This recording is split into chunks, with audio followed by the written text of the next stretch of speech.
Assalamu alaikum.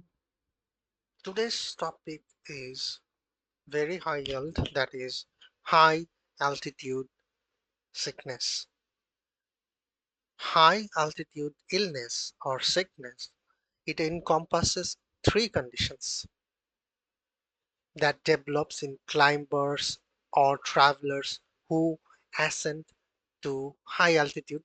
Generally remember it, generally more than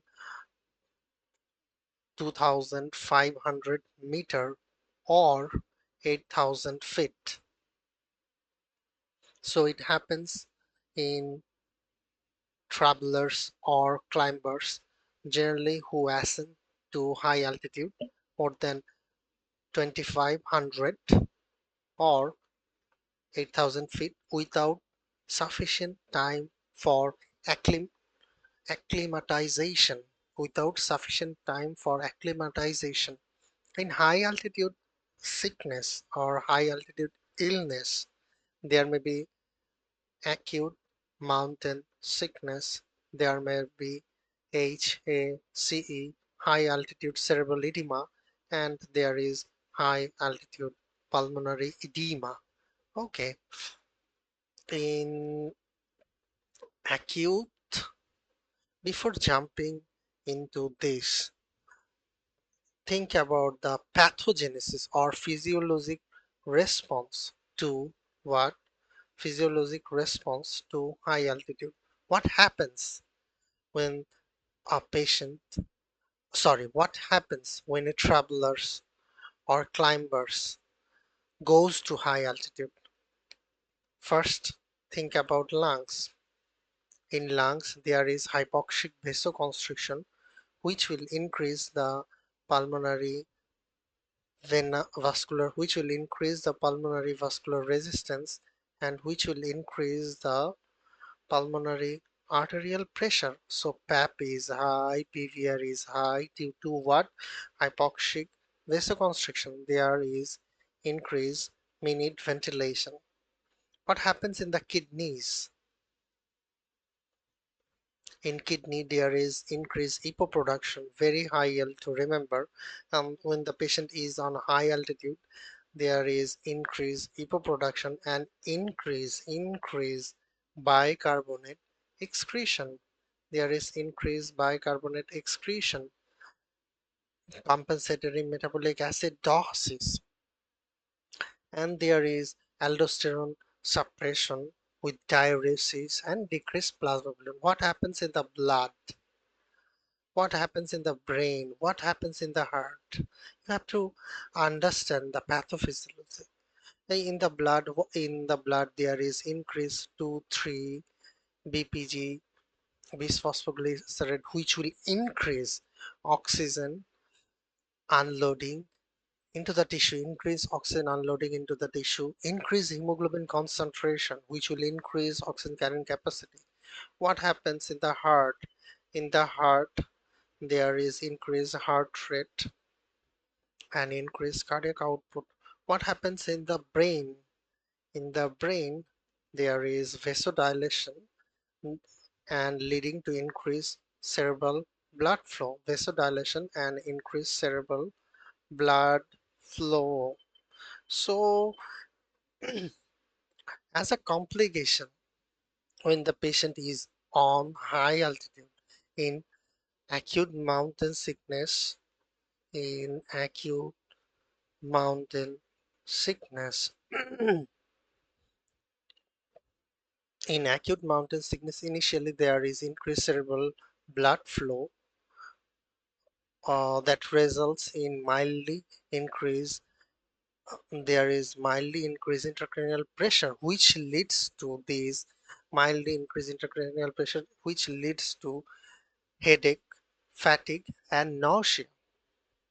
And in more severe cases what happens, there is hyperperfusion.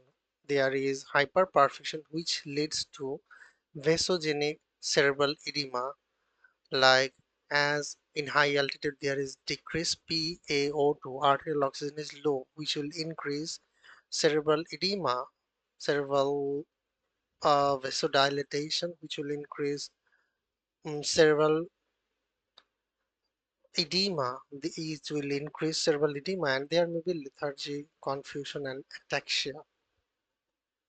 Okay, and in HAPE, happy, high altitude pulmonary edema, there is intense hypoxic pulmonary vasoconstriction, and that leads to dyspnea, cough, with or without hemoptysis, and respiratory distress.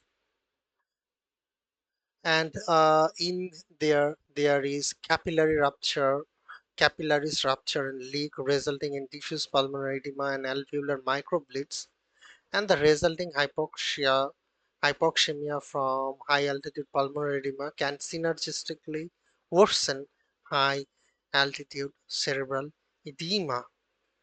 Okay,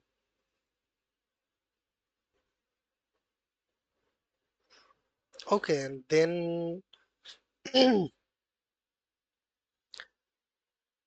what is the treatment? Treatment is supplemental oxygen. Treatment is supplemental oxygen acetazolamide for acute mountain sickness, acetazolamide for acute mountain sickness, dexamethasone for high altitude, dexamethasone for high altitude cerebral edema, and descent to lower altitude definitive treatment for all high altitude illness.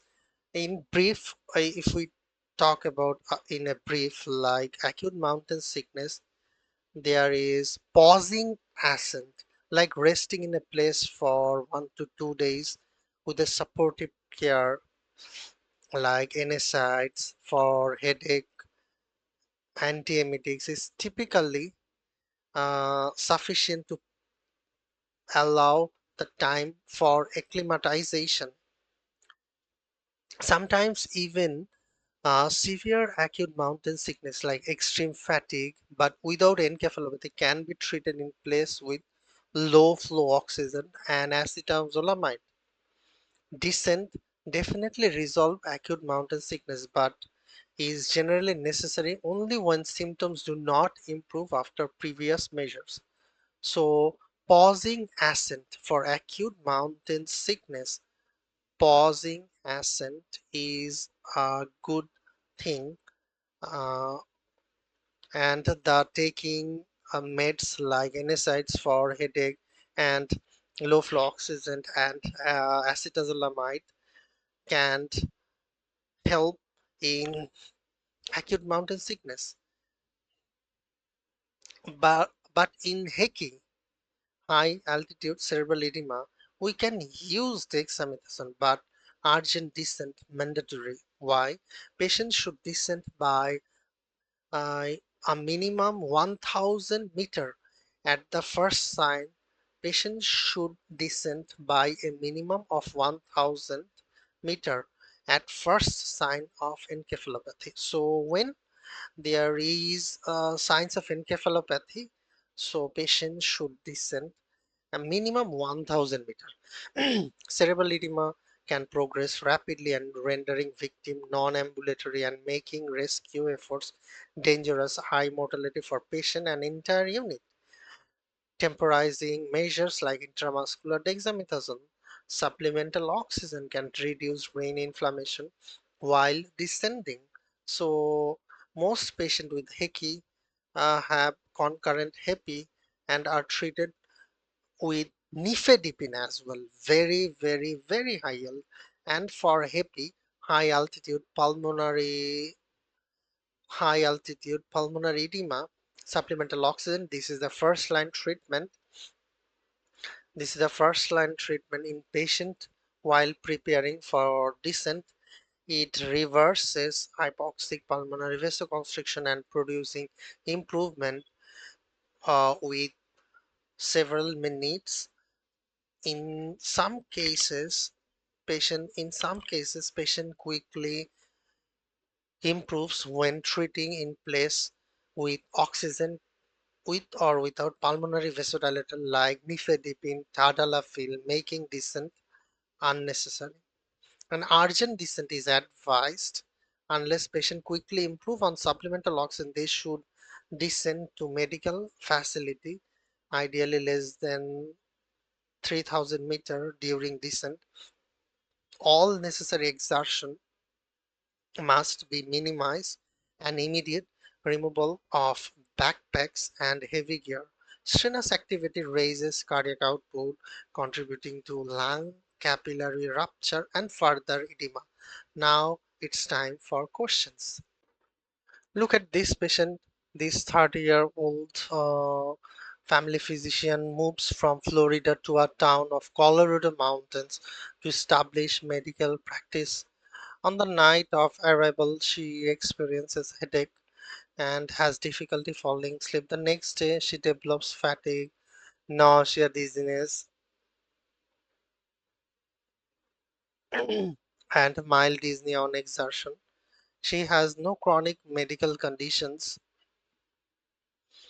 temperature normal, blood pressure normal, everything is normal. Pulse oximetry show 90% saturation. Pulse oximetry show 90% saturation on ambient air.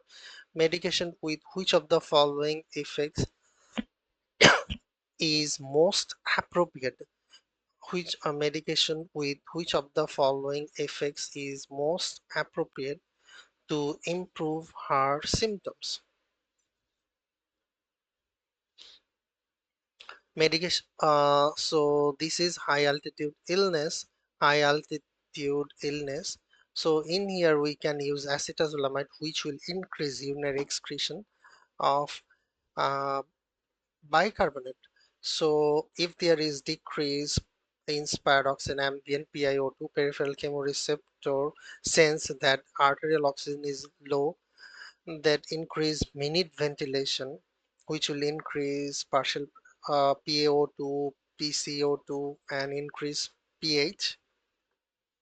And the central chemoreceptor sense increase pH and ventilation inhibited and PaO2 limited, and that uh, and if we use and there is slow renal bicarbonate excretion and generally usually increase PaO2 ceiling. So if we use acetazolamide, it will accelerate bicarbonate excretion, which will decrease pH and rapidly PaO2 ceiling, and PaO2 is improved. So this patient is experiencing symptoms high altitude illness including fatigue, nausea, headache, lightheadedness, dyspnea. These symptoms commonly occur 1 to 2 days of ascent to elevation more than uh, 25, 2,500 meter or 8,000 feet are driven by the hypoxemia from low PiO2 at high altitude. So hyperventilation is the most immediate and important physiologic adjustment to high altitude. Hypoxemia stimulates peripheral chemoreceptor in the aorta and the carotid body to increase minute ventilation, which helps increase arterial oxygen. However, these comes at the expense of increased carbon dioxide removal and respiratory alkalosis, which create a ceiling for the ventilator response because central chemoreceptor sense the elevated blood pH and stimulate negative feedback to limit ventilation. So the kidneys compensate for the respiratory alkalosis by increasing uh, bicarbonate excretion. uh, so the kidney compensate respiratory alkalosis by increasing bicarbonate excretion to decrease pH and increase ventilatory ceiling, but this process requires approximately 72 hours to optimize. So for enhancing this process, we can use acetazolamide, a carbonic anhydrase inhibitor, which will increase the ventilatory ceiling, which will increase these blocks the sodium bicarbonate reabsorption in the proximal tubule to increase bicarbonate excretion and promptly assist metabolic compensation for respiratory alkalosis. Okay, next, look at this question. This patient hiking Mount Whitney Summit Trail in California. Okay, the patient arrived 3 days ago in the Los Angeles. Okay, and the patient has no medical condition. It takes 3 to 4 beers. Okay, he has fever, temperature is normal, and examination shows cyanosis, dry mucous membrane, and bilateral crackles. Chest X-ray reveals diffuse patchy infiltrated and a normal heart rate. There is a leukocytosis, 74% neutrophil, serum procalcitonin is normal. Which of the following is the most likely diagnosis? So looks like it is non-cardiogenic pulmonary edema. It is high altitude pulmonary edema. So it is high altitude pulmonary edema. Happy, not multifocal pneumonia, because high altitude pulmonary edema happens recent arrival of high altitude less than 1 weeks. This patient came 3 days ago, and absent or mild leukocytosis. There is mild leukocytosis, and procalcitonin is normal, and it marked early improvement with oxygen. And so multifocal pneumonia, there may be high leukocyte count, persistent stay at high altitude, procalcitonin is elevated, minimal early improvement with oxygen. So this patient with shortness of breath, headache, nausea with several days of arriving at high elevation more than 25 meter likely has high altitude illness. So alcohol intake suppresses the central respiratory drive and can worsen these high altitude illness. These patients cough greater than expected, hypoxemia, patchy infiltrate, so suggests a further complication of high altitude pulmonary edema. So this is non-cardiogenic pulmonary edema. Bilateral pulmonary edema, it is non-cardiogenic pulmonary edema due to high altitude. It happens due to high altitude. Okay. Look at this question. A 36-year-old man uh, from California who had been skiing at Colorado Ski Resort 3 days ago developed cough, shortness of breath, headache, dizziness. The patient's medical problems. The patient has no medical problem. He does not use tobacco. There is cyanosis, dry, normal JVP. There is lung crackles. In here, there is again leukocyte is mildly elevated, 75% neutrophil. The patient is antibiotic and high flow oxygen as well as strict bed. 6 hours later, there is a marked improvement with a decreased oxygen requirement. So looks like this is non-cardiogenic pulmonary edema. So it is due to happy high altitude pulmonary edema. Okay, look at this question. A 32-year-old woman is evaluated for cough, shortness of breath while mountain climbing. She has no chronic medical problems and takes no medication. This patient does not use tobacco, alcohol, illicit drug. On examination, temperature normal, blood pressure is normal, pulse okay, oxygen saturation 84%. There is perioral cyanosis. She is on moderate respiratory distress. Pulmonary examination reveals bilateral inspiratory crackles. There is bilateral inspiratory crackle. Chest X-ray, normal heart side, bilateral patchy lung infill. Therapy for this patient would most likely focus on reducing pulmonary artery pressure. This is high altitude illness. In high altitude illness, the in high altitude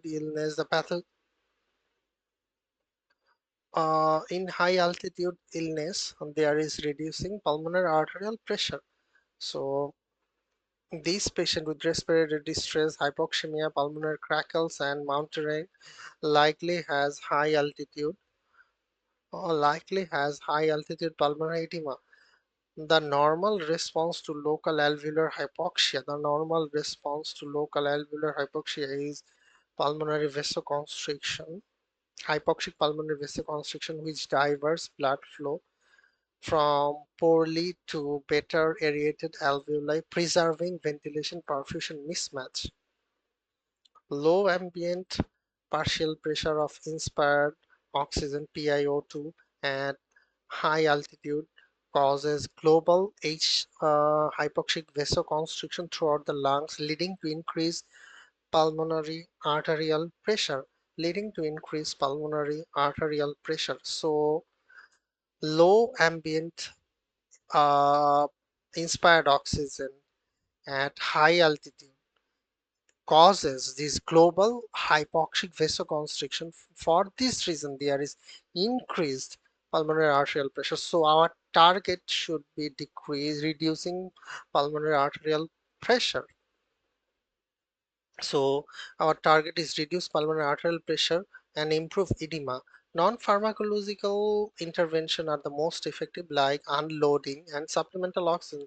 Unloading the victim, removing heavy backpacks, reduces peripheral oxygen consumption to prevent further hypoxemia, and it also lowers cardiac output and afterload to decrease edema formation.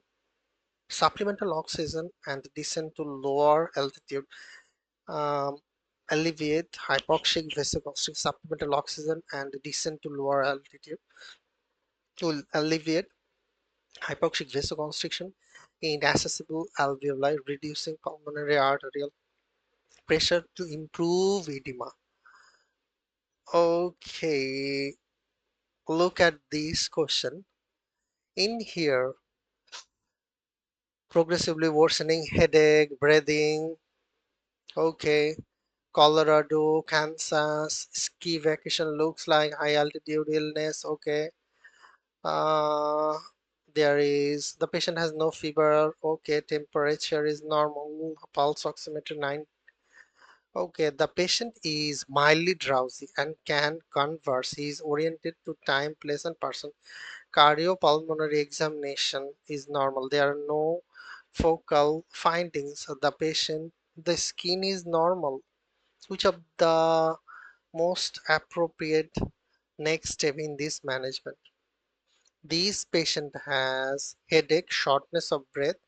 Headache comes on gradually and generalized and affects the his ability to sleep. There is vomiting, dizziness. Okay, the patient is mildly drowsy, so looks like hypoxia causing the cerebral vasoconstriction. Hypoxia causing cerebral vasoconstriction, and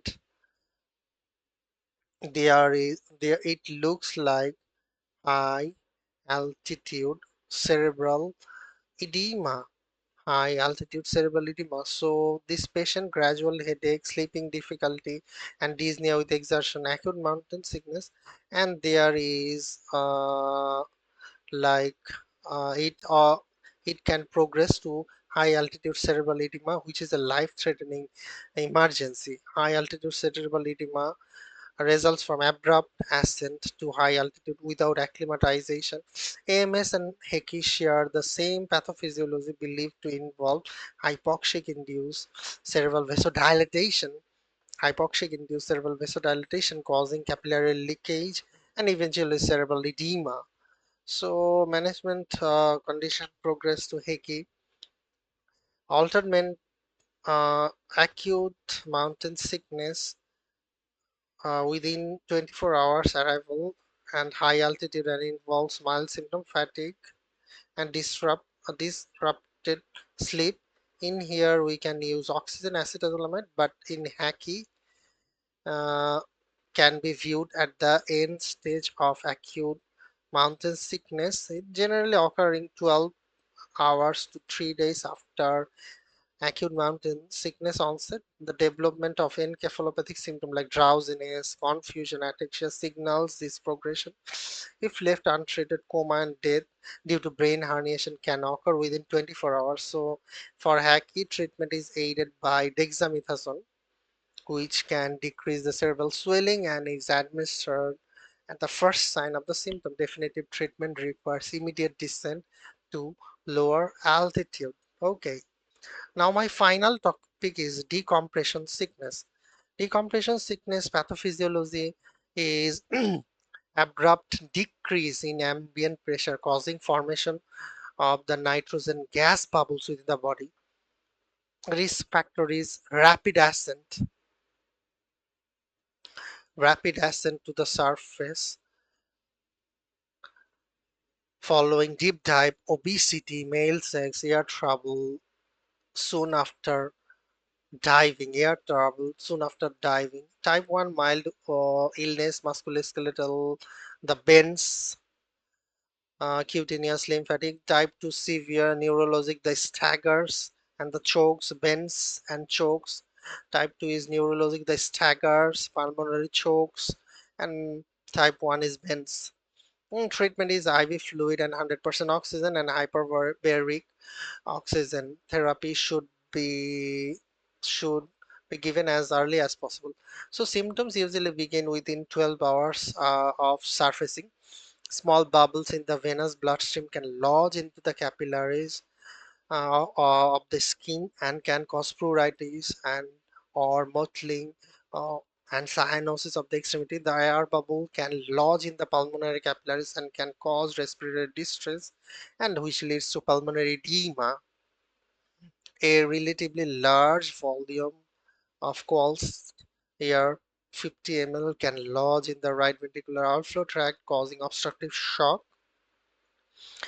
Air can also pass to the arterial circulation, overwhelming the pulmonary capillary. Okay, um, via right to left shunt. Small air bubbles in the arterial circulation can travel to brain and can cause confusion, gait, ataxia, and desert.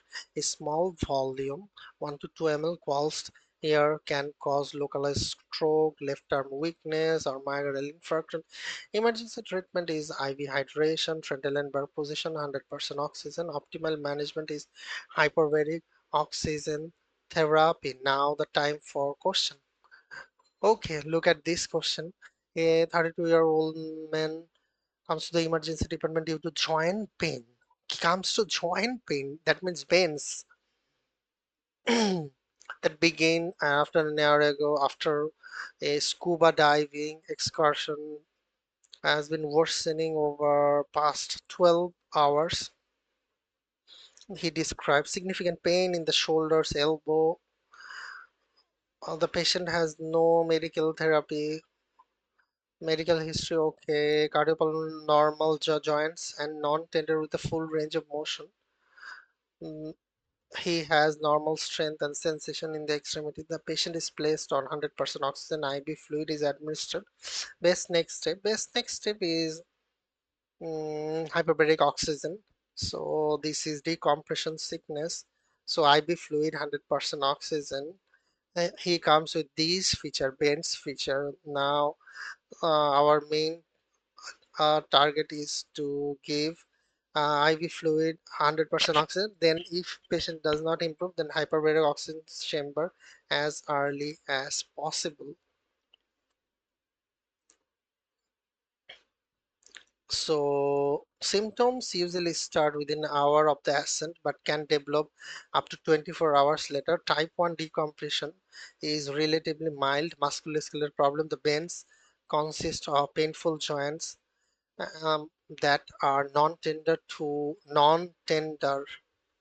palpation and have a normal range of motion. The elbow and the shoulders are most commonly affected. Cutaneous involvement comes with the pruritus, erythema, lymphatic involvement, some lymphadenopathy, localized edema. Type 2 decompression, slow ascent, delay of flying for 12 hours, slow ascent and delay of flying, that is for 12 hours after diving are recommended. So at least 12 hours should wait before flying after diving. Initial treatment with IV fluid, 100% oxygen, improve blood flow and increase oxygen delivery to the tissue. Hyperbaric oxygen therapy in a hyperbaric oxygen chamber facilitated resorption of the gas bubble and should initiate as soon as possible. A delay in the therapy is associated with poorer outcome. Okay, and that's all for high altitude illness and decompression sickness. If you like my video, give, subscribe, and do me plenty of questions. Thank you.